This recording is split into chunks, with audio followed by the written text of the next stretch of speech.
welcome. Um, the first thing I want to do is thank Mark Van Cleve for being our past president. He did a wonderful job, we had to switch to this Zoom stuff in the middle of the year. So thank you, Mark. I want to thank Joe Higdon for volunteering to be vice president. And Ellen, I want to thank you for doing that newsletter. I know it's a lot of work, takes up your time, and it's very nice. So thank you. And Jeff, thank you for hosting the Zoom meeting, doing all that stuff, getting us prepared. We really appreciate that. So on news, as you probably all know, dues are suspended through the end of the year. We know we'll be doing Zoom through December. The board will meet again in December and we'll see where we're at, see what we can do about the future. The rec department, of course, has their rules, so Jeff will keep in touch with them, and when we know more, then maybe we can meet in person. Now we do have a field trip coming up that I think that we can social distance and stay safe. Maybe we will want to, if you want to come, maybe you should bring a mask just in case you need it. But it's downtown Milwaukee on Thursday, September 10th at 6 p.m. To meet by that orange sculpture in front of the art museum. We can photograph there. We can walk down the avenue a little bit. The wings of the museum should be open until about 8 o'clock. And maybe we will get some good sunshine, sunset photos. And then Jeff, can you put up the next part of my agenda? Where we talk about the meeting sharing opportunities, so people can maybe read that while I talk about it. I don't know. Unless Jeff is talking, his stuff is no, not going to show up. It's not I'm coming not up. spotlighting myself. Here we go. Now you can see. There we go. So I think one of the big things with this Zoom meeting is, we want to get everybody involved as much as we can do that. So here are some ways that you can be involved. So the next meeting, we're going to have our typical image review where, we hold up a hand and we say we like it or we make comments. It's kind of a round table thing. So if you want to participate in that, you need to send 2 images to Jeff, and you need to do that before Sunday, October 4th, or he won't have any time to get this prepared for us. The PSA Club Showcase is coming up. And Jeff, maybe you can chime in. I don't know, is it like 1 image that maybe somebody should send, or 2 if they want to participate in that? Yeah, they can just send 1 image. That's all we can use per person. The club showcase, I believe it's 7 images total that we end up picking. And Ken and I are going to end up going through them all, and we'll pick out the best 7 that we feel will represent the club and send that in. And then we'll show what we picked at the November meeting. Okay, so you want to do that in October. Yeah. And then this is just the highlights coming up for November. We're going to do that photo processing that we did last year, where, we pick an image, probably Jeff or somebody will pick the image. If you want to participate in that, they're going to send you the image and you do your processing, and then you're going to share it at our November meeting. How you processed, what your thought process was, what you did with it. People have done turning it into black and white, People have used Topaz. Maybe they've just developed it the way they would do if it was their own and they weren't going to do anything different to it or anything artsy to it. So that's in November. I don't know if I can move down a little bit. But we have our ongoing show and tell. So this month we've got volunteers for show and tell, but we have no other months where anybody's volunteered to do anything. So if you want to volunteer for a month to do show and tell, then you need to send me your name and I'll put you on a list. And as we actually get people to fill up the months, then, you know, we'll include that in our meeting and in our newsletter so you know what's still open and available. Ellen did a great thing in the newsletter. She added the President's Photo Challenge as a print, just like it would be our print of the month. So Ian had a really nice, was it Ian's picture? I guess I should look back here. Ian's was on the top. But then, it wasn't part of the challenge, but it was what I could grab off of the club. So it was, wait, no, Ian's is on the, yeah. I kind of, Ellen, went ahead and say, let's do this every month. Yes. You know, let's have, you know, if you want your photo of the month printed in the newsletter, then you need to send that to Ellen. So we've got a great picture here from John Wiley. That's a good representation. Yep. Made our newsletter outstanding, I think. Yes. And then we actually had the President's digital photo challenge, and I got 2 images. We had a topic. It was in the newsletter. Nobody really probably had a lot of prior information, but I did get a picture from Jesse, and I did get a picture from Ken Bowman. So if I share my screen, I can show you those. If I can share it, maybe you have to let me share. Nope, you should be able to share because you're a co-host. All right. So this came in from Ken Bowman. I don't know, is Ken here at all? Is he at the meeting? No. I don't see him. Okay, so this was an image that was in his photo catalog or in his hard drive, and you know, sitting at home, he came upon it. So this was one that he sent to me, and now I have Jesse's and when I did this before, it came up so nice. Oh, let's put this down. Let's go in here again. I'm sorry, this is what I feared, that I would be a stumbling person here. Jane, while you're looking for that, can I just say we need. Sure, go ahead, please. We Rescue need, me. yeah, no, we need volunteers for that photo processing, about 6 or 7 people. So the sooner we can have volunteers for that, the better. And I don't know how, if Jeff just wants, when we get back to the gallery view, if he just wants to see a show of hands of people who are interested. But we're going to need probably 6 or 7, usually 6 or 7 people works out pretty good for the hour-long discussion on the photo processing. And that, again, that's going to be at the November meeting. I volunteer. Who volunteers? I got Tony Schulist. Okay. No, I don't want to. So now do Anybody we else see, want to do it? I can see Jeff, everybody, so. Jeff, it's Ian. I'll do it. Okay. I'll do one. Brian will do one. Peter will do All one. right. Hang on. Wait. I'm writing. Brian? So it was John and Roger and Ian Brian.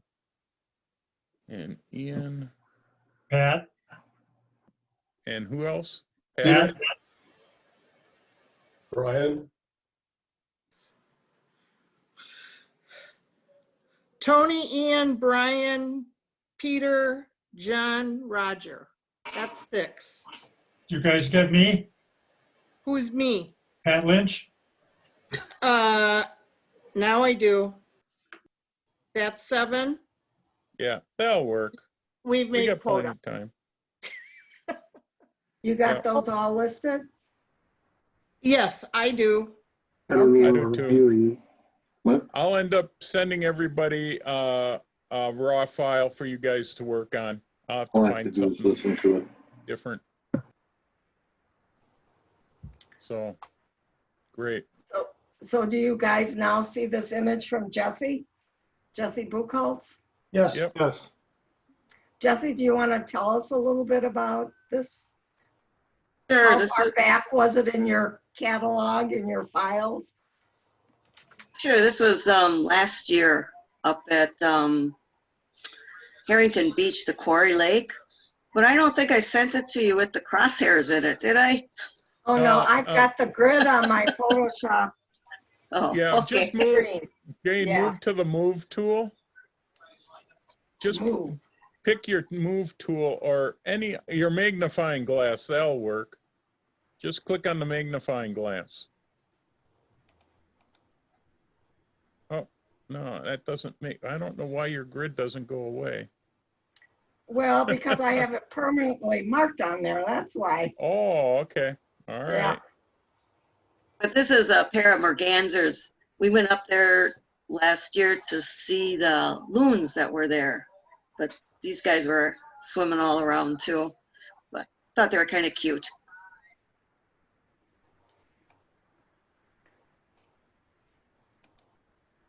So that's what the monthly sharing would be. Just, we're going to pick a topic. If nobody sends me anything, then we won't do it. So does anybody have some suggestions for an October topic? Don't all speak now. This is Peter. I have a different question. How long is the show and tell? The show and tell, 7 minutes. 7 minutes. Oh, okay. Never mind. So then we also will have our favorite slideshow for our December meeting. So you can start working on that. And about 7 images works out well. So, and again, those would be images that you could send to me. And I'll do my best to put together a slideshow that we can show in December. So that takes us up to tips and hints, which Ken is going to do. And he's also going to talk about the wacko news. So it's all about wacko. So Kenneth, you're up. All right. I'm going to start my screen sharing here.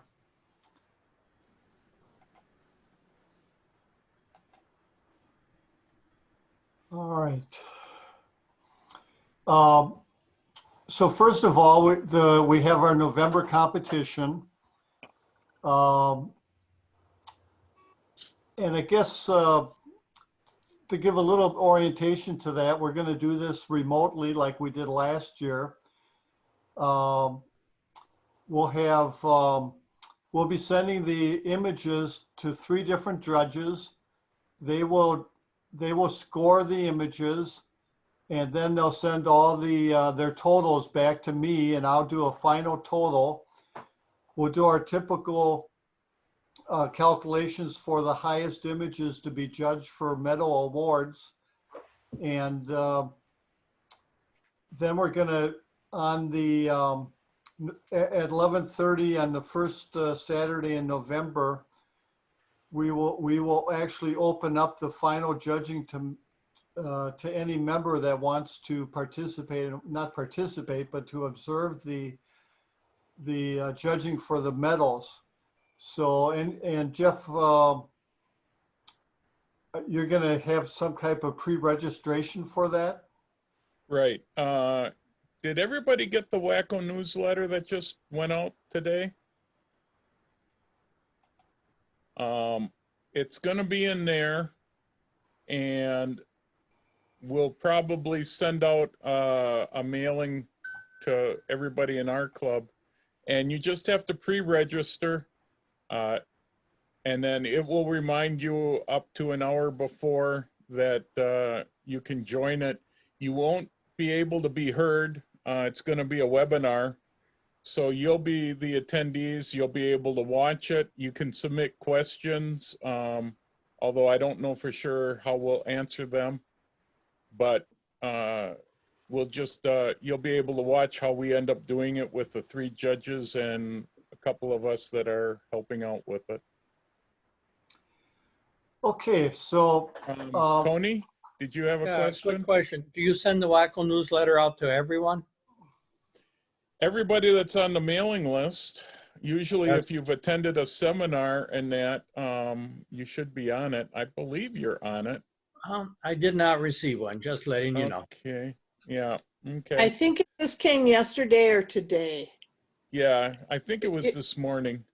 Okay, You might check your junk folder, Tony. Was sent out under the Wacko program at gmail.com. So, Oh, Gmail. Okay. yeah, Okay. I'll check Gmail. Thank you. yeah, sure. okay, so what I'm going to do is try to go through some of the procedures for the competition and try to help everybody so that they'll be able to submit their images.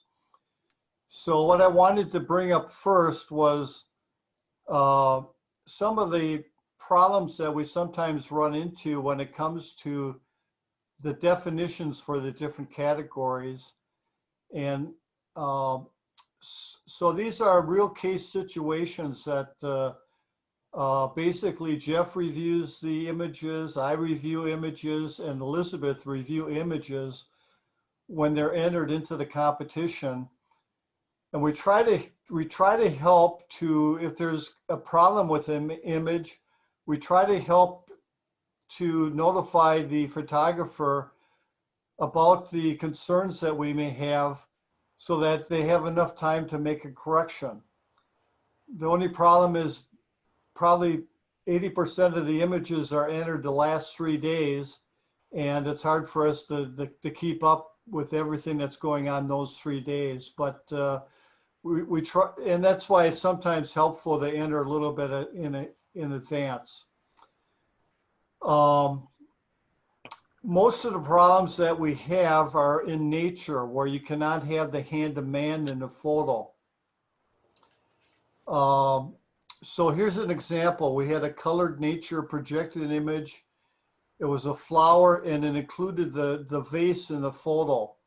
And even if it's only a partial part of the vase, that would make that photo ineligible to be in that category with nature.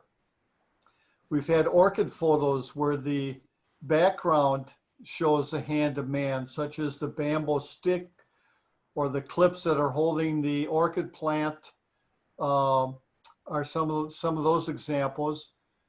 We had a question on whether a photo of a fox on a downed tree would be acceptable, but it's obvious that the tree was cut. So to me, if the tree is there, but the cut is not visible, that would be acceptable. But if the cut is visible, then it would be an element of the hand of man. Last year, we had an entry with a captive raptor that had leather straps on it that was entered in a nature category.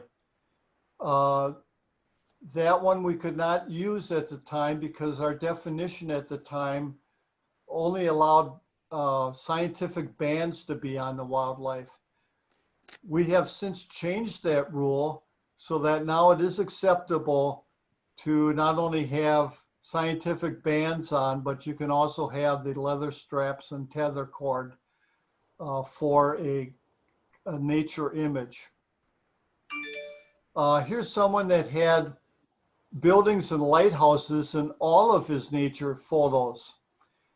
And what ended up was after sending an email to that person, they wanted those to be in open and not in nature. So that's just a reminder to make sure you're putting your images in the right category. We had a photo that is not black and white. It had a blue tone to it.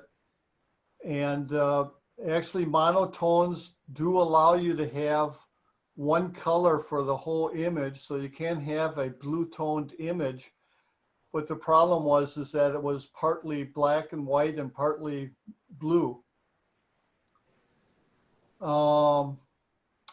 Here's an interesting one. We had a photo that was nature that had the word studio in the title.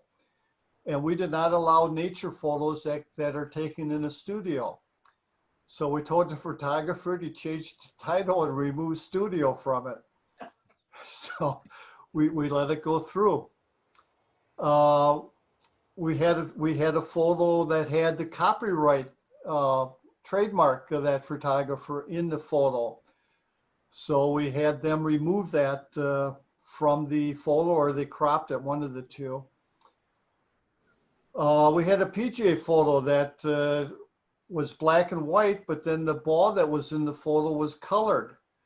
And you can't do that type of thing either. It more or less focuses on the colored ball.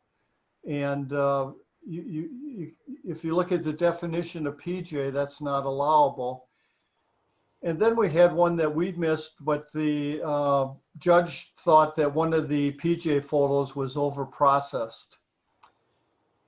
And then we had one where it was a nice scenic lake, but the pier was included in the photo. So those are just some examples that we run into with photos that don't quite meet the definition for that category.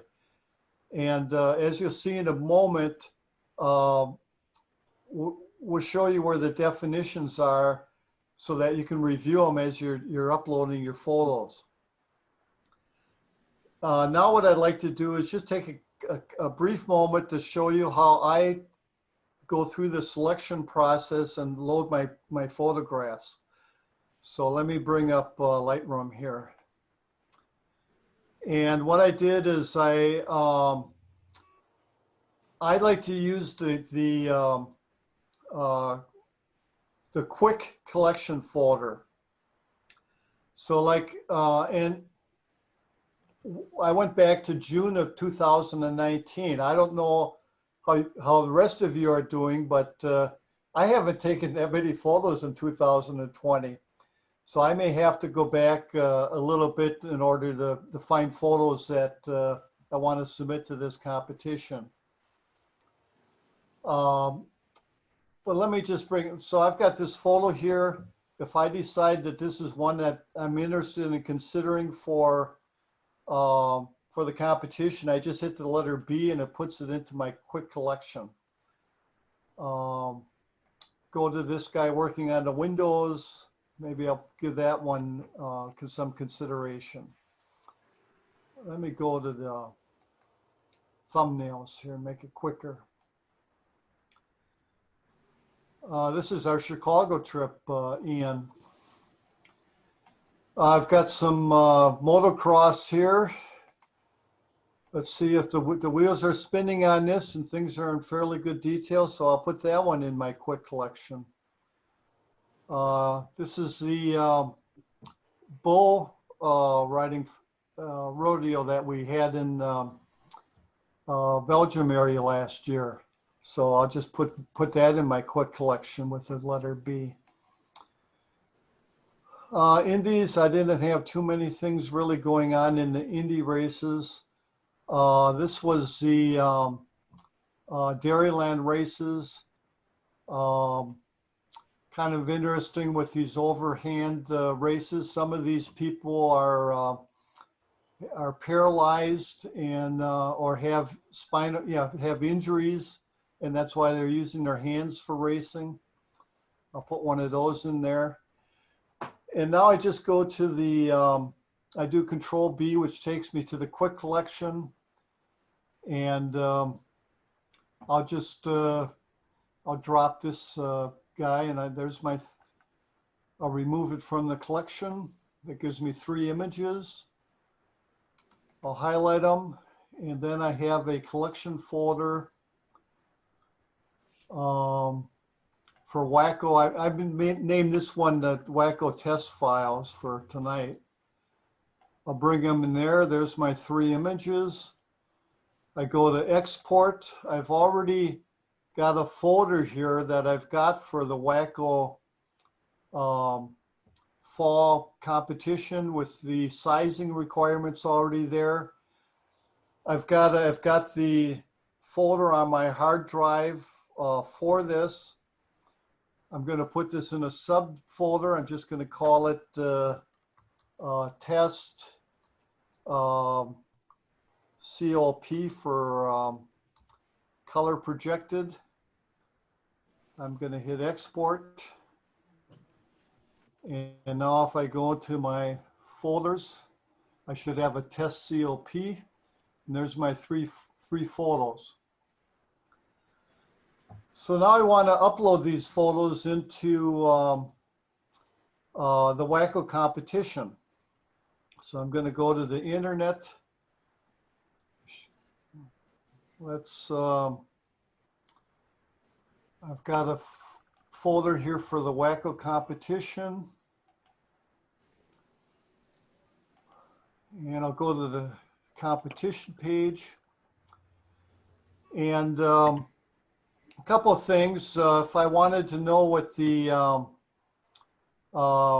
some of the announcements, the announcement for it, it tells me that the nature special theme is natural landscape, and the open one is sunrise and sunset, which is defined as 1 hour before or after the sun touches the horizon. This is an open category, so the hand of man is allowed, so you can have boats in the water or piers, but no sky replacement is allowed. We've seen some of the new software where you can easily replace the skies, and we're not going to allow that. So we're saying it must be the photographer's own image. Ken, that's also in the newsletter. I have a question regarding how old do these photos have to be? I mean, you said you could go back last year. What? You can go back as far as you want, Ellen, actually, so that I'll show you a couple other features that you can use to help you with that also. Thanks. Let's see what happens when I click here. Okay, so before I upload the photo, I just wanted to say that we have this proficiency report here. And if I click on that, it's by photographer, and it lists all the awards that you may have. I mean, look at Jesse's got quite a few there, but if you look at the let me see if I can find one that's got, basically anything from May 14th and up to now is in the listing if you won an award, either an HM or a medal. So anything that you did not win an award with, you can enter no matter how old it is. And so you can use this as a reference to go through your images to see if you've entered it before. If you know the date of your photo, you can go to that near that competition and look from there down to see whether you entered it. So that's one good way to do that. If I go back here, well,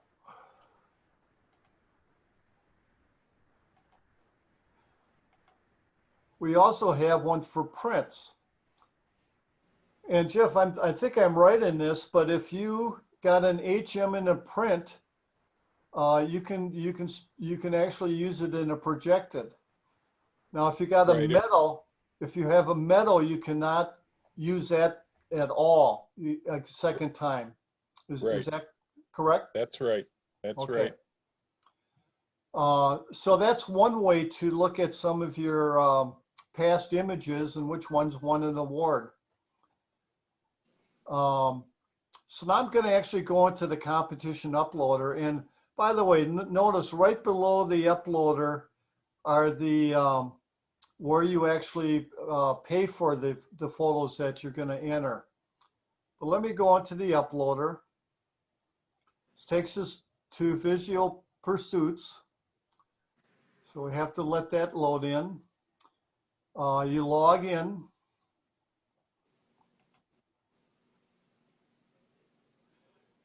And so I'm going to go to competitions and I'm going to go submit images to a competition.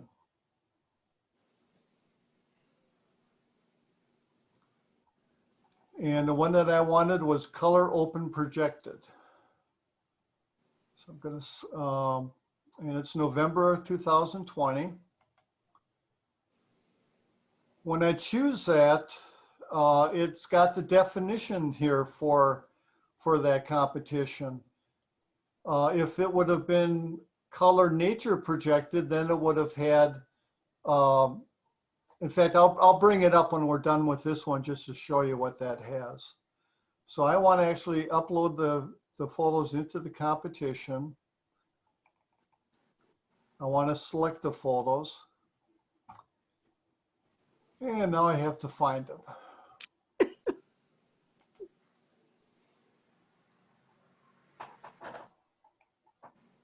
And it's fall 2020. And this was the test ones that we had. So I'll just select all three. And you can see them loading in here on the bottom of the screen.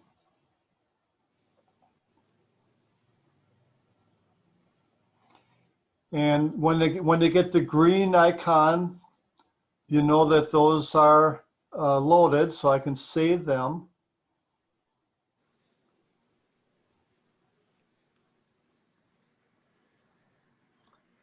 And you can see the little wheels turning up here, which we're all waiting for. And so now it gives you the visual part of the thing. You can see where if you had the title in your image description, if I would have had, I could have gone and renamed my photos before I got here, and it would take that rename into the title. This one I can change. I'll just call it motocross 2020. Bull riding in Belgium. Save any changes.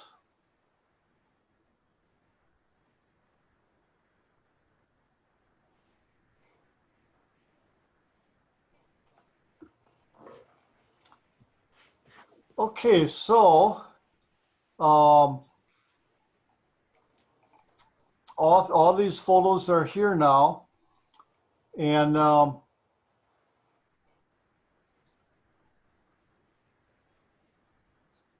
I'll leave them in for now and I'll take them out later so I can put my real ones in. Then return the competition list. And now just to show you the difference, if I go to color nature projected, now I've got a much larger definition here. Nature depicts all branches of natural history except for anthropology and archaeology. The well-informed person will likely identify the subject material as its honest presentation. Human elements shall not be present, with exception in those human elements are integral parts of the nature story, such as barn owls or storks adapted to environment modified by humans, or where human elements are depicting natural forces like hurricanes or tidal waves, scientific bands, scientific tags, radio collars of wild animals are permissible. We can probably add that, Jeff, about the leather. Yeah, I'll have to add that, and I didn't Um, get a chance. And what's your definition of animals this year? It's different than it was last year. I know we made some changes because I don't want another fish put in the animal category. We'll wait till we get animals till that comes up again, Brian. Human related hybrid plants, cultivated, and so forth. So anyways, you can no techniques that add, relocate, replace, or remove elements except by cropping are permitted. So you cannot change out anything in your photo. You can't go and do content aware and take things out of there. You can lighten and darken. So if you've got something that you want hidden a little bit, sometimes you can darken it up a little bit. But you can't remove things or add things. You can do HDR, focus stacking, dodging burning. You can remove dust spots and digital noise, film scratches. So stitched images are not permitted. You can, however, use panoramic stitching and HDR stitching. All allowed adjustments must appear natural. You cannot, if you oversaturate your photos, chances are the judges are going to give you a low score. So so even before you go to submitting your images, you can look at the definitions of the categories, and they're exactly how we define those images. Now, there's something else that I wanted to show you before we call it quits here is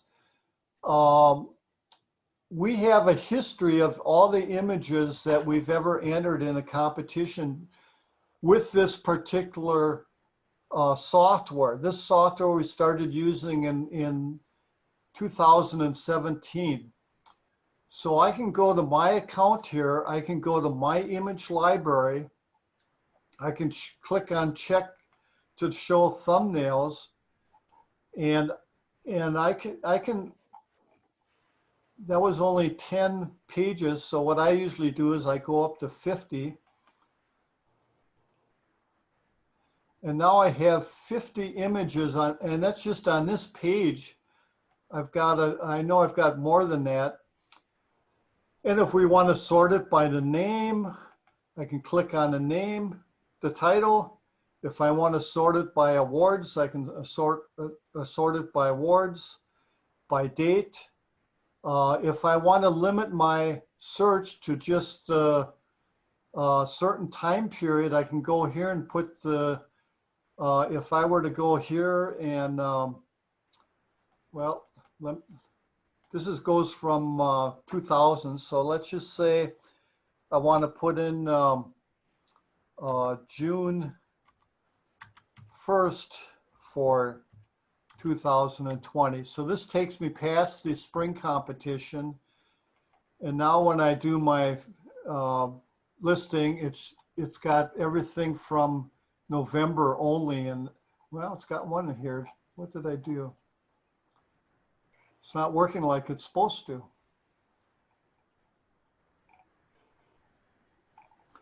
Oh, well, I had it working before. Yeah. Go back Um, up again. maybe Go I need more to to the back up top. in order to do it. But anyways, this way you can go through your images. You know what you're thinking of entering, and you can see what you have here, and whether you've got an award with it, like an HM. This was colored small print, so theoretically I could put this in color projected if I wanted to. you can view all your photos to see what you've entered going back, and here's some more. Well, these are the ones I just entered.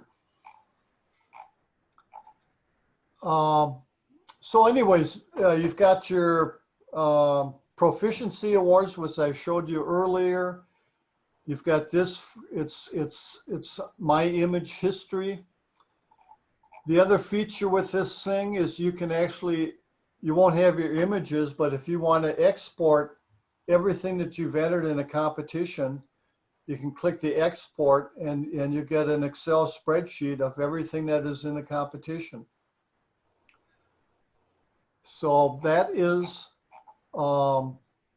some of the features that are available for your Camera Club competition site.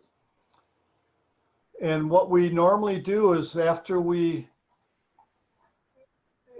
judge and we give awards and we sync that award software with this site, you can go back into your image history and you can see how your images did by what their scores were and which ones won awards by using that image history account. And let's see, then when you're done, it takes you right back to where we started here. And now you can go here and you can click, I did one division at $4 and I can add it to the cart. I'm not going to do that because I don't think Jeff will give me the money back. Nope, I'll keep it. Let's see, what else was I going to say? Rules for entry, we don't want that.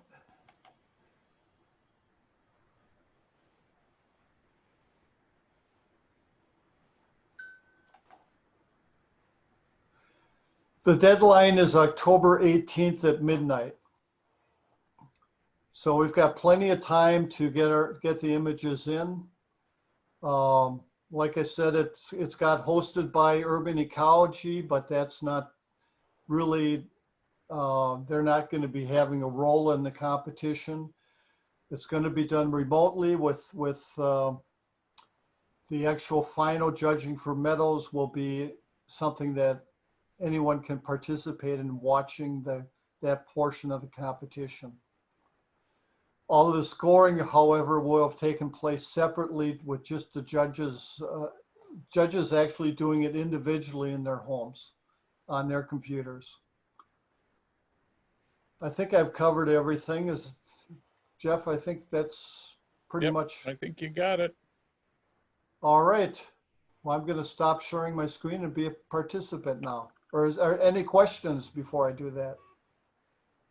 That was really thorough. Thank you. Oh, you're welcome. Thank you, Ken.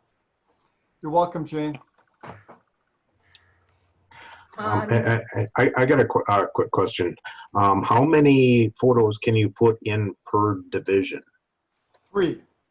3. Oh, okay. So there's six divisions with 3 per division. The maximum you can have is 18 images. So we did not do prints this time. We're trying to figure out a way to do this. We did have a good suggestions for prints so for when we do the spring competition, we may be doing it on 8.5 inch by 11 inch paper or smaller, but we'll be asking everybody to send 3 prints to us of the same image, and then we'll distribute those prints to each individual judge if we're still doing remote judging in May.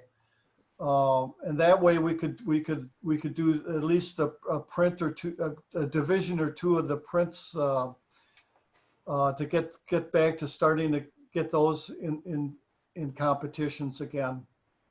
So so that's how we would handle that, or at least what we're talking about. thank you, Ken. Hopefully May, we can go back to our old ways. Yes, that would be nice. Next on our agenda is show and tell, and we have Ian Dickman and Pat Lynch. Who wants to go first?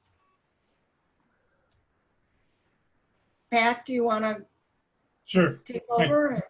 I can take it. Okay, Pat, you're up. Okay.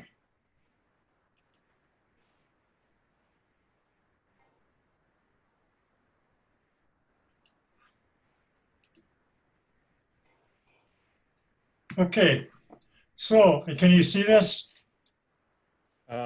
Nope, it hasn't popped up yet. Just see you. You just see me? Yeah, Yep. I need to share the screen, I think. I did share it. Okay, let's go back to this again, Zoom. Where are you? Yeah, you should be able to. Did you see the green icon for screen share? Hang on a second, I lost my Zoom thing. Back to meeting, okay. Yeah, screen share. Okay, so if I hit the share, Yep. Pick your desktop. maybe that's what I didn't do. Share.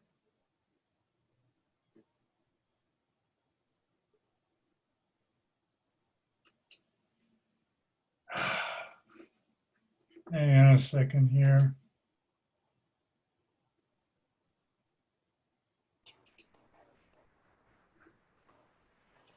Okay.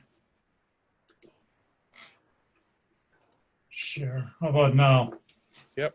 There Now we we go. got it. All right, we'll try this over again. Okay, so every year I try and do a calendar for the family. And this year my wife wanted to do close-ups. So a lot of these will just be zoo animals that I didn't even go to this year. These are all from other years. So anyway, these were just some close-up shots that I did. Most of these are from the orangutan was actually from the Atlanta Zoo. This is from our zoo here. And of course, this one's from Milwaukee County.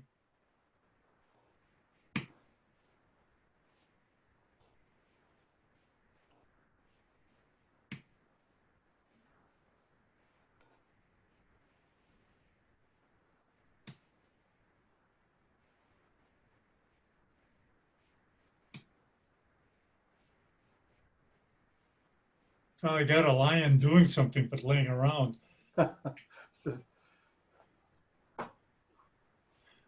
This was down in the, what zoo was this one in? I believe this was Atlanta also.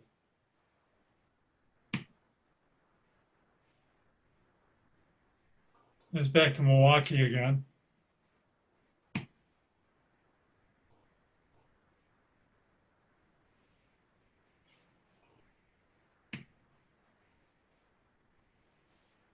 This is Milwaukee also.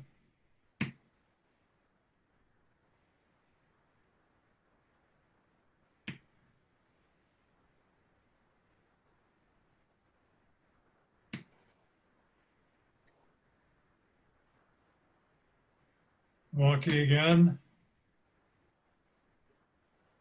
And this is actually taken down by a pond by us across the street from the river where I live. He posed real nice for me.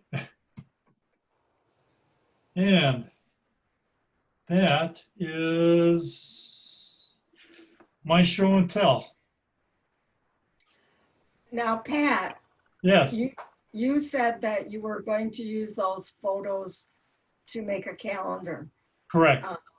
Do you go to an outside vendor to make your calendar? No, I usually just upload them to Walgreens when they've got specials going. Okay. So they Okay. got fairly nice setup of calendars there. You can do different styles. I like to do the full page picture Yeah. of the. Okay. All right, now I got to unshare the screen, right? Yep. Back to meeting. Ian, you're Should be- next. Should be at the top of your screen there, I Pat. was gonna say There it is. I might be able to kill it otherwise just by starting mine. Stop sharing. There we go. Probably. Thank you, Pat. Okay, you're welcome.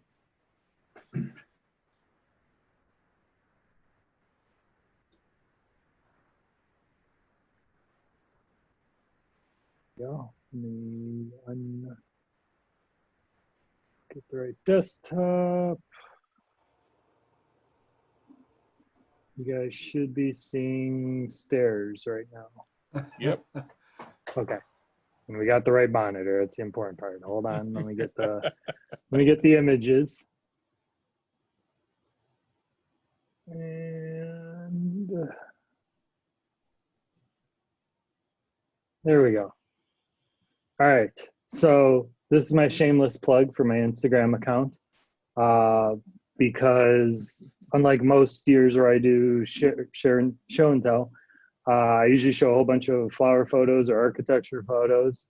And given the kind of craziness that the last 6 months have been, I've really only shot 2 things for the most part, and that's been flowers, macro, and things around our house, family photos, my daughter predominantly. I think Ken made a comment he hasn't shot much. I counted, I think I'm up to 15,000 photos this year. So I've shot a lot, and it's basically a 50-50 split. So if you want to see all my flower photos, go to my Instagram site because that's where all my flower photos are. Instead, tonight, I'm going to show a lot of stuff like this and fun candid shots that I've gotten as we've, kind of, social distance and everything. So this is starting back in like March-ish when it was still cold out. And we have my daughter with her Rainbow Dash knit hat that she literally wore to bed, I think, last week. So she loves that hat. But this is here, her sitting at her desk or her table with a puzzle and her tablet. She was doing one of her first online classes when they closed the school and everybody had to do it from home. She was pretty nervous at first, and my wife would sit with her, or sometimes I would sit with her, but usually she wanted to sit with my wife. And they would do it the class together, the Zoom session for like an hour maybe. But she started to get used to it. Eventually moved into her bedroom. I'd sneak around and try to get some shots of her while she was doing class, trying to just kind of document, the wild year that I knew we were starting to go into. This is the look that I get when she catches me taking pictures of her, trying to be sneaky. So here she was either on a Zoom meeting or she was, I don't know, she might have been watching something. It looks like she's eating lunch there with her drink. So she caught me on this one and gave me a funny look. This is evening reading, reading in her room, her cozy room with unicorns and rainbows and all sorts of fun kid stuff. She's 6 now, so 6.5. This the interesting part of this is that's a backpack that we purchased for her last spring because her other backpack was falling apart, and we purchased this like the week that they closed down the schools.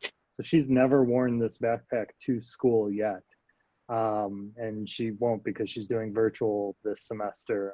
We met her teacher this morning, and she wore it to meet her teacher and to bring her laptop that they gave her back in it. But she wore it for the first couple weeks every time she was doing schoolwork at her table or in this case, watching a friend of ours doing a book reading.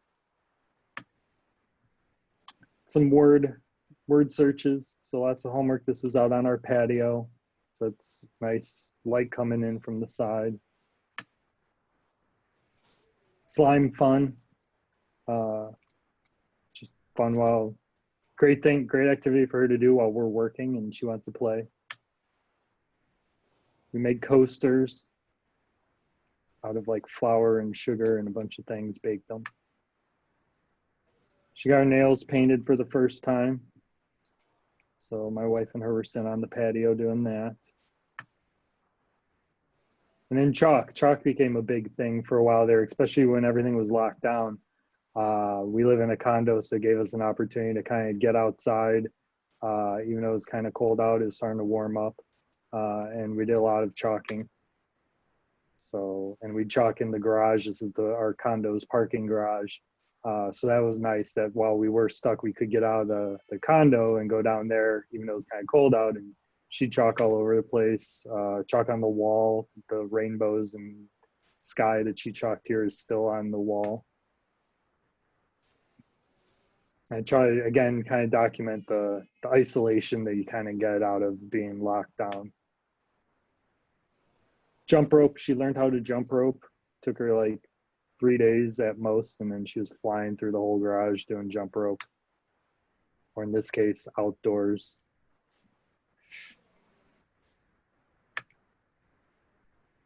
These were her running gloves.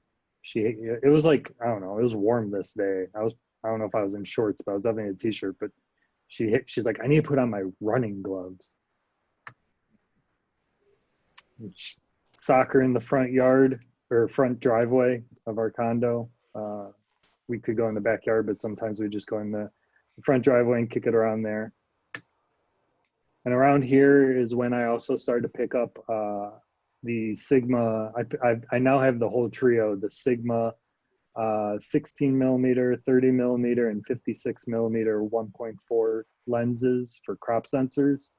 And they're awesome. I have a crop sensor Sony. I get that blurry background, even though I have a crop sensor. That's sometimes a drawback compared to a full frame, is you usually can't get that really silky smooth background, but since they're 1.4s, they tend to get that. Baseball, much baseball. Rain, playing in the rain, walking along in the rain. Kite running. Pick it up here, I'm almost done. Bubbles became a big thing. Cartwheels in the bubbles. Remote control cars. Bike riding, of course. We went to the zoo, did the digging up, she loved that. Rocket launching, we built that. Playground, and then yeah, these are the last couple. Scooter, we picked up scooters, not just for her, but for the three of us. That's my dad on the left and my wife in the background. My dad's riding mine. So we go out and we scooter together. And then these are just, the other day she's doing perler beads. She picks all those up and then I melt them together with the iron. And that's it. So again, that's kind of our last 6 months. All the fun things that we've done to try to stay sane. Things have been totally different. And again, shameless plug, if you want to see the flower photos, go check out my Instagram. Thanks. They're very nice, Ian. They're very nice. Thank you. You must have a lot of energy because it looks like you're really busy. I wanted to say, Well, at the end of the day, you feel bad because we've been working. I've been working. My wife's been working. We're trying to keep her entertained without just staring at a computer or a TV or a tablet all day. So then at the end of the day, at about 4 o'clock, we almost always try to get out of the house and go do something or go down to the garage, something. And yeah, she's like, hey, come on, let's go run around. Let's, it's not, let me go sit down and you go play. No, she wants us to play with her. So she I makes want to us do say, stuff. Ian, beautiful photos. Yeah, Thank you. precious moments and beautiful subjects. Thanks. Yeah, as soon as things were starting to go down, I made sure that I wanted to document it because I knew it was going to be, like I said, a unique time frame. So Well, thank you very much for sharing. thank you. So now, Jeff, it's the program, and you get to teach us how to use this Zoom and maybe what we should buy or do to make it any easier for any of us who are struggling. Right, or put you all to sleep. One of the two. Jeff, real quick, are you gonna Yeah. point out? Jane made a comment that she can't see everybody. There's a setting to bump it up to 49. I was gonna show it at the end of my show and tell, and then I forgot. Actually, I'm not. Do you want me to show it real quick? Sure. seconds. Why don't you? Because for me to pull it up is a little hard.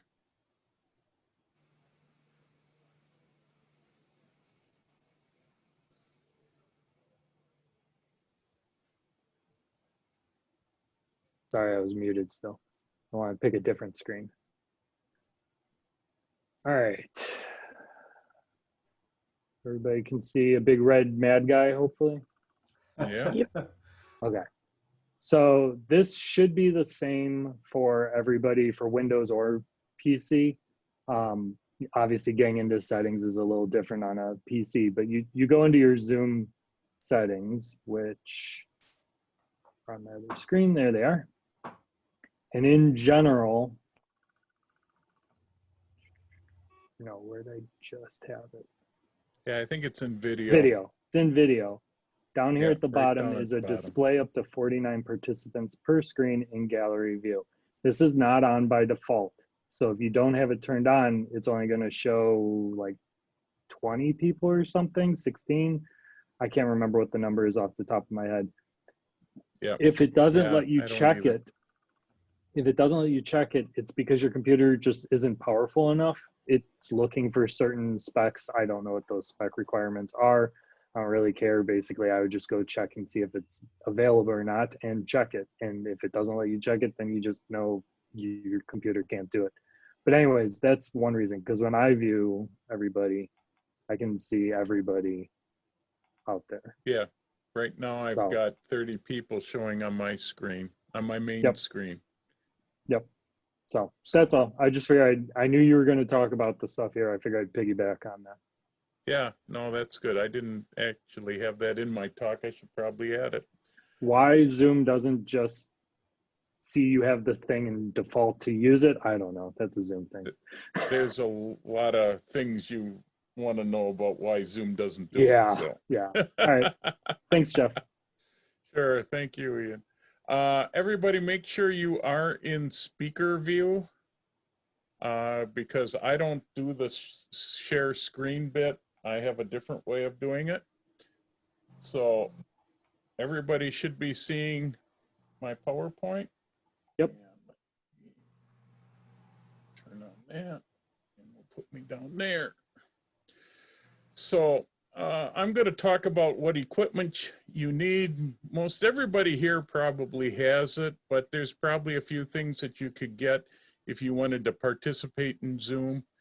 We're going to be doing probably a lot more Zoom meetings for a lot of the groups. I know PSA chapter is planning on a whole year of Zoom meetings this year and next year.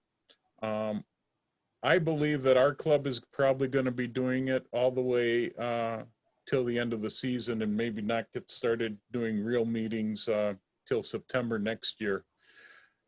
Basically because talking to Patty at the rec department, right now the most that they'll allow in a room is 10 people. And the room that we have would only let us have about 15 people in the room. So we'll have to look for a bigger room to get in 30 some people and that. So I believe it's going to be held to be a problem for us to meet in the near future.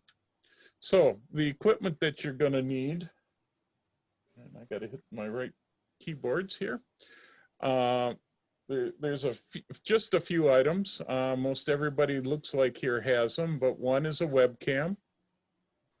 And you don't need the greatest webcam in the world. You don't need what I have or what Ian's doing, where we have our good quality camera hooked up to our computers. But a 1080p webcam is what you need to do it, be able to show yourself nice and sharp on a Zoom meeting. And even a little smaller will work, but 1080p is what we're all shooting for. You need a good microphone so everybody can hear you. And actually, that's the most important part, is having a good mic. Video can be lousy, but if you have a good mic, people will still pay attention to you. So a good microphone's important. Earphones or headphones help a lot in doing a Zoom meeting. There's a problem that I'll talk about as we get into that part, but a good set of earphones or headphones is certainly helpful. Good lighting. You could see that I'm pretty much lit up nicely and my background is dark. If you look at our gallery view, you can see that we have different colors all across the scope here, and some people are dark, some people are bright. Simple lights in front of you certainly help to light you up. I'm actually using 3 ceiling lights that are shining against some blinds in front of me that light me up real nicely. But you can get a lot of lights, and I'll show you the lights that you could get. Good internet. That's probably the biggest thing. You need good, strong internet for all of this. I had to upgrade my internet so I could host this camera club and all the other camera club stuff, because you need not so much a download speed, but a fast upload speed, and that can get tricky. Then you need some way to be able to show your images off, and that would be PowerPoint, Keynote, Lightroom. There's a lot of different ways to be able to show your images, QuickTime or whatever video, if you're going to show a video. So let's talk about webcams. The most popular one right now is made by Logitech. It's a 1080p webcam. It has 2 built-in microphones and just plugs into your computer and will get you a very sharp image and nice sound. It does run about $80, so they're not inexpensive, but they do work pretty well. The bad part is right now with Zoom being so popular, they're very hard to get. So I found a substitute, and I'm using this on a different computer. It's a 1C webcam made by VDO 360. Costs about $75. Again, it's a 1080p, which means that your picture will fill up your screen and be nice and sharp. You can get them from a place that I found called dvestore.com. But you also have B&H Photo that you can get these at. The alternative way, the way that I ended up going, is to use your own camera. You need a couple of things for that to happen. You need a camera that will put out a clean HDMI signal. That means none of the little things that help you when you look at the back of the camera. It has to come out just the image itself. Because I'm using this camera all the time, I have it plugged into an AC power supply. That way I don't have a problem with the battery running out at a terrible time. Some cameras will shut off after 30 minutes. So you have to watch and see if your camera does that. None of mine, fortunately, do. The big problem is you need an adapter to get from the camera into your computer. One of the popular adapters is called the CamLink 4K. Runs about $130, and it plugs right into your USB port. and you can plug in the camera into the cam link, and then that will bring both sound and video from your camera to your computer. And you can see here, it's just a straight HDMI connection out of your camera and into the computer.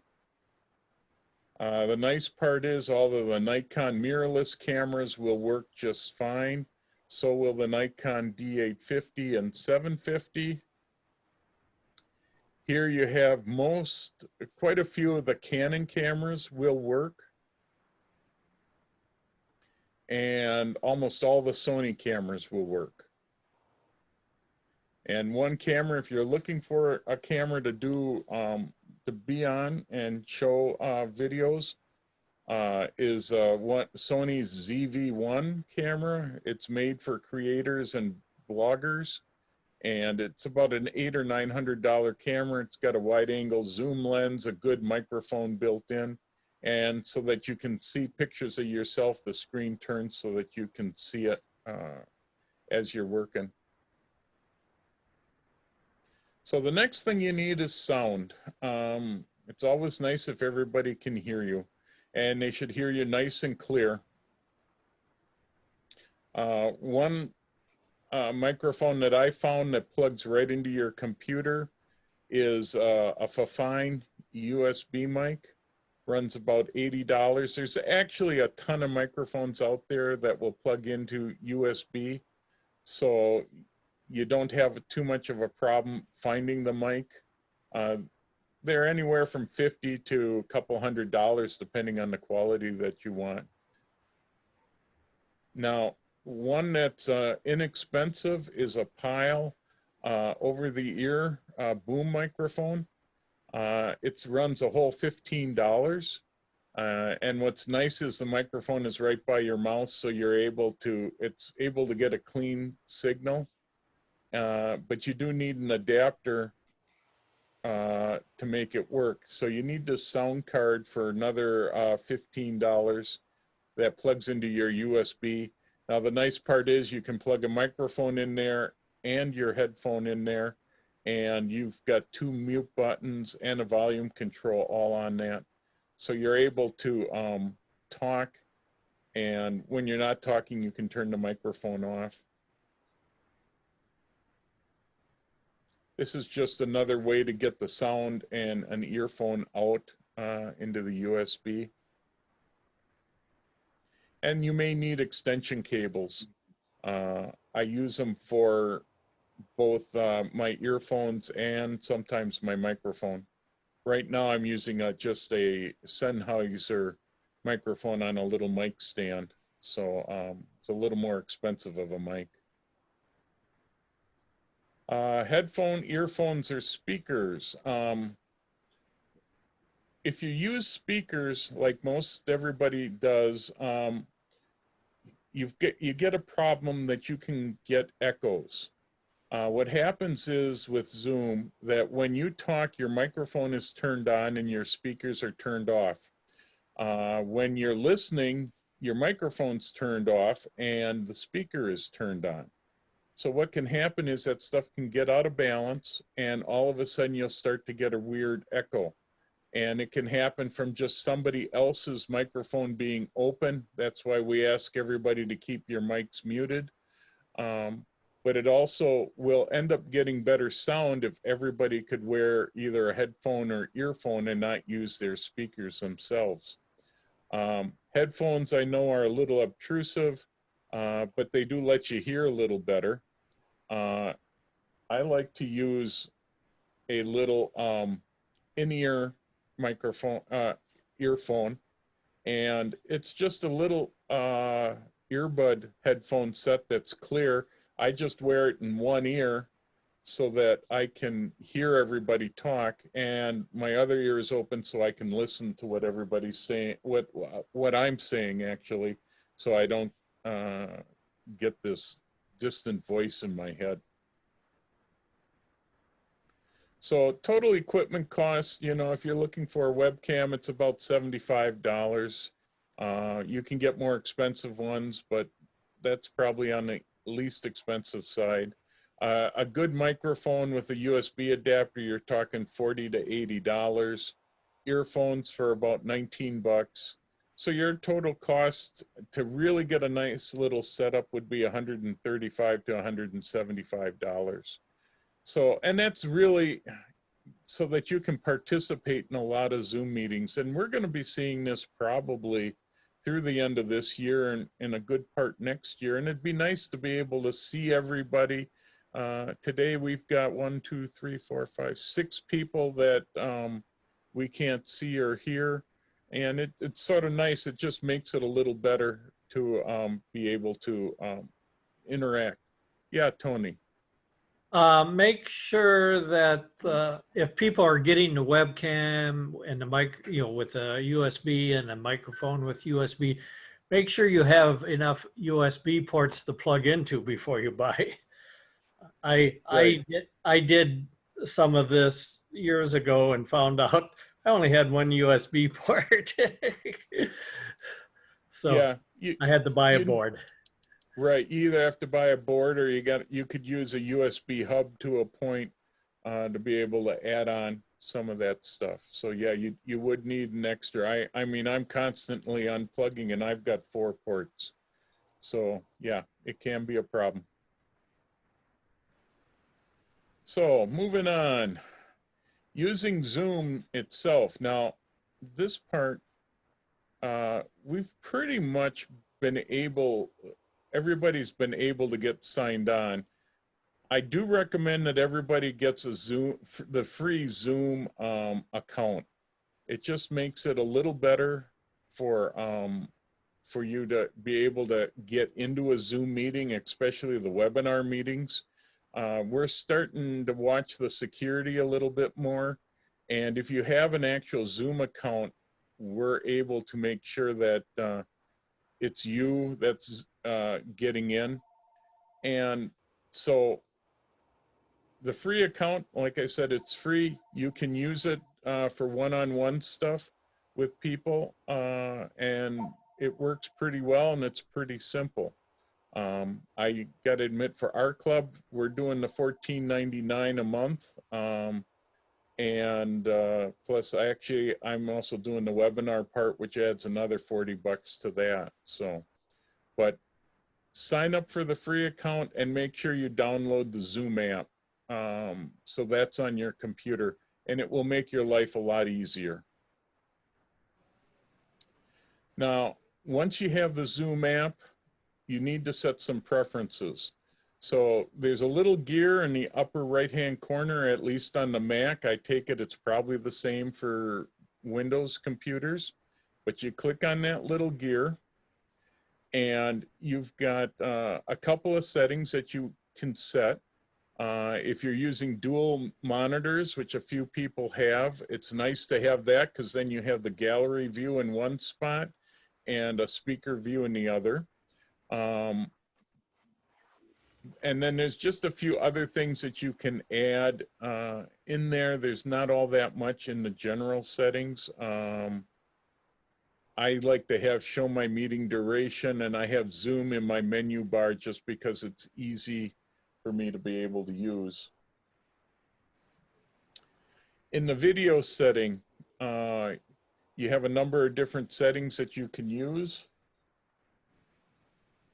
And the first one would be, if you have a camera and what camera you want to use, you should have it set to the 16:9 widescreen. And you want to enable HD so that you get the sharpest picture that you can. Also, we really would like to make sure that you have your name displayed on your video so that we can tell who you are. Today I was going through and making sure that everybody that belongs is actually a member of the club. We're not worried about it quite so much, but I know I've got PSA chapter where we're only letting members in at the next meeting. The other thing is always, let's see, I've got a couple of these set because of what I need. And like Ian had showed, I do have it on here, display up to 49 participants per screen in gallery view. Forgot I had this slide. So make sure that's checked so you can see everybody in the gallery. Jeff, that spotlight video wasn't on default for me, so I didn't realize that either. Yeah, you can turn, I don't know if I turned that on or if it was on. I've been fooling with my settings for so long, so often. There's even a bunch of hidden settings that people don't know about. With audio, something you should do before you join a Zoom meeting is test your speaker out to make sure that you can hear and that the output volume sounds okay. And then you can check your microphone to make sure your microphone is working. And for most people, keep the automatically adjust the microphone volume checked. For me, I have control of my volume. So I'm able to actually adjust my volume, so I have mine unchecked. Also, you want to have join audio by computer when you're joining a meeting. You should also have mute microphone when joining a meeting. And also check press and hold space key to temporarily unmute yourself. I don't have my microphone muted when I join a meeting, basically because I'm running the meeting. Yeah, Roger. On testing your mic on my older Logitech, sometimes when I do upgrades on my computer, it doubles the bit rate for the microphone, and I have to check to make sure that I don't end up sounding like a chipmunk. Right, yeah. You do need to double check a lot of that, and that's why it's good to hit the test the mic. Basically, when you test the mic, you click on it, you speak a few words, and then wait, and it will play back what you've said, and you can tell if it sounds right. Now, there is an advanced setting button down there that you can actually get into some more advanced features, which is where like Roger could probably fix his sound a little better. Also, the Logitech keyboard or controller will let you do some adjustments as well. So, but if you have these checked, and make sure you test your audio stuff before you get to a meeting, that just makes it so much easier.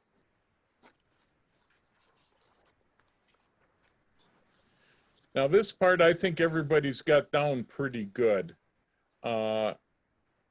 You've found where the meeting link is. You can sign in with the meeting link automatically. If you need to call with a phone, you've got your phone numbers that you can call. Now, if you have a smartphone, you should just have the Zoom app on your smartphone. Just remember that this stuff all takes data on your phone if you're using your phone, unless you're able to do everything in Wi-Fi.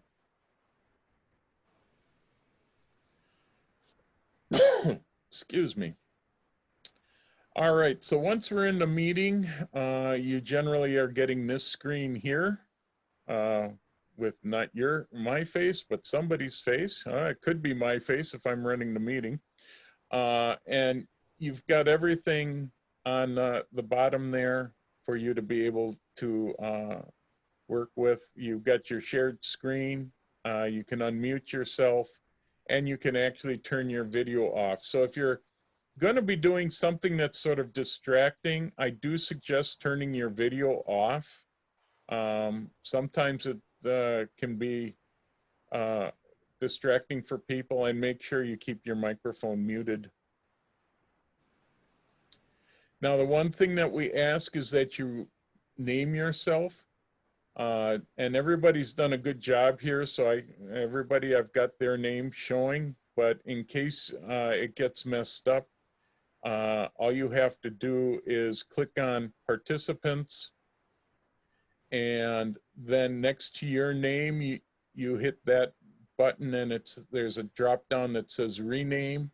Then you can rename yourself and hit OK. It's really nice that everybody's got their name on here so I can at least tell who's here and who belongs and who doesn't. Again, just here is where you can unmute yourself or mute yourself, or using the space bar. And again, you can turn your video off and then your name just pops up. Or if I would turn my video off, actually a picture of me pops up. Now, when it comes to you doing, showing something, your images or whatever, you're going to click that share screen button. Now, you may have to wait for permission from the host to do it. Most of the time, for me, like today, I made everybody that was going to be talking a co-host so that they could just share their screen. That's something that just the host can do. But then you hit your shared screen, and there's a couple of settings that you need to do. First, if you have two desktops, you got to make sure you pick which desktop you want to use. Normally, it's just one desktop, so you click on that. Now, if you do have an audio program already queued up, or like you could see here, Safari is showing with a video. I could just show what's on that Safari screen. So you can decide, generally it's easier just to hit your desktop.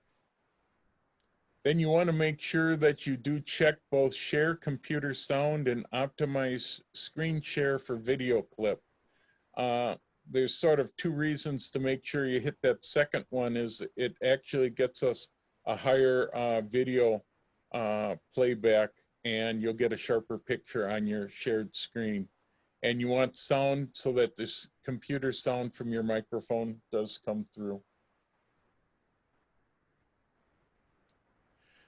Now, a couple of little things that we have, if you click on that participants panel so that all the participants show up on the right side of the screen, we do have a yes, no, go faster, slower, and more.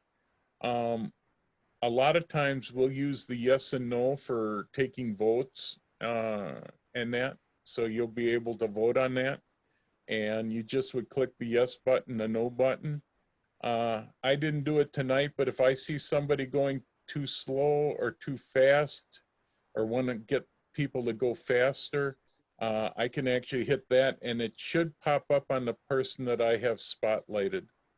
So that just would give you an idea that you need to keep moving, that we want to move on to the next item. And just to show everybody my small setup, I spent my, that's what I did while I was in lockdown, was to create my Zoom setup for doing meetings, since I am doing so many meetings. This lets me also do recordings of programs that I'm going to have classes that people will be able to view, and that I plan to sell on Vimeo. So I've got quite a fancy setup. To the left is a camera shooting down for showing different pieces of equipment. I've got my main computer on the left. I've got a second computer, which is actually doing the PowerPoint on my right, and my main screen in front of me. And the top screen is showing me everything that my switcher sees, so that I know what I can switch to. So that's basically it. I don't know if anybody has questions. I know that's probably way more than you ever needed to know about Zoom and equipment you might need. But I thought we're going to be doing this for a while, so give you some ideas what you can do for not a whole lot of money. You wouldn't want to do my setup. I got to admit, I spent quite a few dollars on this, but I'm a techaholic and I like equipment. So any questions? Jeff, are there any new members tonight? Are there any? Not that I know of, no. Okay. Everybody is on the membership list that I Okay. have. Jeff, I amazingly have done all these meetings, and I did not have dual screen set up until you mentioned that. And that is so much nicer. It is. And I mean, you can buy a second screen for, I mean, that top screen that I showed, that's $100 screen that I picked up at Costco. I mean, you don't have to spend a lot of money for a second screen, and it makes it nice because I'm looking straight in front of me and I see all 30 people that are here tonight. And to the left of me on my main computer, I just see the speaker view. So that's it. So Jeff, thank you. A couple of things. That because you're doing the Zoom, you've purchased that. That's one of the reasons why ultimately we will have to charge dues, is we have that ongoing expense right now of Zoom. And we also have an ongoing expense of our website. So we had a little money in our treasury. So we are able to cover this through December, but fair warning that come January, we're probably going to have to think about some kind of dues. Yep. Oh, and now it's like my mind went blank and I don't remember what I was going to say. Do we Jane, have do we any have a topic? October people who want to do show and tell? Do we have 2 volunteers? A raise of hands here. Somebody must have something they can do for show and tell. We got Chris. Okay, we've got Chris. And Roger put up his Okay. hands. October something. Okay, Okay. great. I saw Bernard's hand go up. You might want to grab him for November. Bernard, could you Okay. do November? Sure. Okay. Great. Anybody and- else? Just let Jane know. It's Chris Ladani. Is that who's going to do October? Roger and Chris? Yes. Yeah. Okay. So we do have all those sharing opportunities. So somebody please send a photo to Ellen for the print edition of our newsletter. And can somebody name a topic for sharing the President's Photo Challenge on our Zoom meeting? Somebody have an idea for that? Black and white. Black and white we've got. Well, it is fall. We could do the fall colors. Do you think we'll have fall colors by October? I was going to recommend it for November. Yeah. I think it might be early. Okay, it's going to be black and white. So send me a black and white photo and we will show it. That's kind of in addition to show and tell. So I'm just looking for one. If I get 30, that would be wonderful. I'd like that. Well, is November going to be fall colors? Do you want to? Sure, let's put fall for November. in case Okay. we get some good ones. May as well if you're out shooting. Fall colors. Oh, and now I remember what I was gonna say is, I don't have a webcam. I'm using my phone, and I downloaded a program called Ivy Cam to my phone and to my computer, and so my phone is acting as my video and my microphone. Doing a nice job, Jane, actually. Yeah. Yeah, yeah. Jane? Because I mean, all the webcams were sold out when we first were doing this, and my desktop doesn't have a camera, so Question, Jane. yeah. The black and white is for the October challenge, the October one? Yes. What yes. date did you want that by? Well, I don't know what the date is for our October meeting. Ellen has it here. We're looking October 6th is the meeting date. yeah, so that Sunday would be the 4th by then. Okay, thank you. Yeah.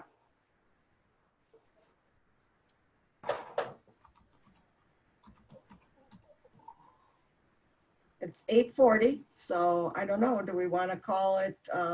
Yeah, I've got just like two little things. Okay. I'm perfect. looking for pictures for the front page of the website. So anybody that has something that they would like to see on the front page of the website, please send it to me. My email's should be in the newsletter, I believe. And I'll take them for the next couple of months so that I can, keep changing it up in there. So please check the website. Things are constantly changing. Again, don't forget the Wacko competition. And if anybody didn't get the Digital Forum newsletter, let me know and we'll make sure you get onto the list, and we'll make sure that you get that. Also, I am doing a Digital Forum meeting. I don't know how many people may remember number of years ago, we used to meet in the Menomonee Falls Public Library, and we're bringing that Digital Forum meeting back. It's going to be the fourth Saturday of every month from 10 o'clock till noon. It will be 2 hours of education and us talking and helping each other out with camera problems and processing problems and anything that you can think of, as long as it's related to photography. You do need to register because it is a webinar. So if you're interested, it's in the Digital Forum newsletter that just went out. And it's just a matter of clicking on the link in there and signing up with your name and email address, and then you'll be able to participate in that. If you have a good sound and a good web camera, we'll let you be a panelist that will actually be able to interact a little bit more. But if you don't have either of those, you'll be able to watch as an attendee. Plus, we'll maybe streaming it to YouTube as well. We are limited to 100 people, and we're letting everybody throughout the state know that we're doing this. So hopefully we'll get a lot of people that are going to be interested in that as well. So I'm hosting it, and I'll control everything, but it should be an interesting couple of hours every day. We'll usually have something going on in the second hour that we'll be talking about maybe processing of an image or a different type of photo technique. And if not, we'll come up with something. And the first hour is going to be more of us just chatting or trying to help everybody out with problems and questions. There will be a question and answer part in this webinar that you'll be able to ask questions. So that so first please, meeting will be September 27th, Saturday. yeah, I think that's what it is. I'm just looking at a no, that's a Sunday. I'm No, sorry. 26th. 26th. Yeah. From 10 o'clock till noon. You might want to log in just a little bit early, just like you do for the camera club meetings, so that we can, if you have good audio and video, we'll put you in and a panelist. We can take up to 49 people for panelists, and then the rest will just be attendees, and they'll be able to ask questions as well. So for PSA, just to let you know, we meet in November, and we're having Lisa Langell as our afternoon program. The morning will be business and bring your own images and a bunch of tips and hints and things like that. Anybody's welcome to come, but you will have to pay a $5 fee to join the meeting. We're still working out exactly how that's gonna happen, but they did decide that everybody that's in the chapter is going to have to pay a fee to join the meeting. It's just $5 for the whole year. You would have to be a member of PSA as well to be able to join PSA chapter. So thought I'd let everybody know about that one as well. And we have a number, we meet 4 times in the year, and we got 3 really nice speakers this year. So Have question. So Sure. is that, so we pay the dues of $5 and then $5 per meeting on top of that? No, it's just $5 for the year. They drop Okay. the individual meeting fees. Okay, got it. Thank you. Jeff, we also have Lisa signed up for Menomonee Falls Camera Club for February. Right. So Yes, I we just do. wanted to that was something we talked about at our board meeting. And I was able to get a hold of her, and she will be doing a talk for us at our February meeting. And we'll have to have everybody register for that before then. But, you know, we still have plenty of time before we get close to February. Yeah. So what we'll probably end up doing on that one is we'll have our half hour of business and a little bit of, we may end up skipping a few things. And then you'll have to go over to the Zoom link that we're going to be getting from Lisa Langell. So, Yeah, I think I set up her talk for 7:30, so whatever we're doing, we're gonna have to leave before 7:30 to get everybody to join her presentation. right. Yeah, Ken. Could dues be paid via PayPal? Does the club have a PayPal account? Since I'm so far away, I still like to participate, but I want to pay the dues. Yeah, well, right now, since we're Menomonee Falls isn't doing dues until December, so we'll let you know. That's something that we got to work out. We might be able to do it through my PayPal account. Yeah, that's something that we're trying to figure out what to do. Appreciate it. Thank you. Sure. Don't Okay, forget Jane, that's all I had. the photo shoot, the field trip on September 10th, led by Ken, right? Yes. So meet at the Orange Sculpture, which is actually titled The Calling. So at 6. Sounds good. Okay. Can we have a show of hands of people who think they might go to the field trip? Oh, we got a few. All right, very good. Yeah. All right. Yeah, 7, that's pretty good.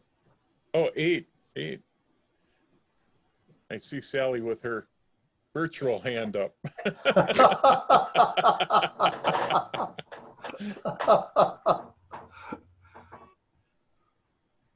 Okay. So, hey, not bad. 8:48. This Pretty good. Yeah, this will be on YouTube. I believe I'm putting it on YouTube, but you'll be able to find this meeting on the website in case you found it so fascinating that you really want to watch it again. But we're going to try to post most of these onto the website as well. So if you can't make it, you'll be able to watch it later. Well, thank you, everybody, for coming. And have a good week. Thanks. Thanks, Yep. Jane. Bye, y'all. Bye. Bye. Bye, everyone.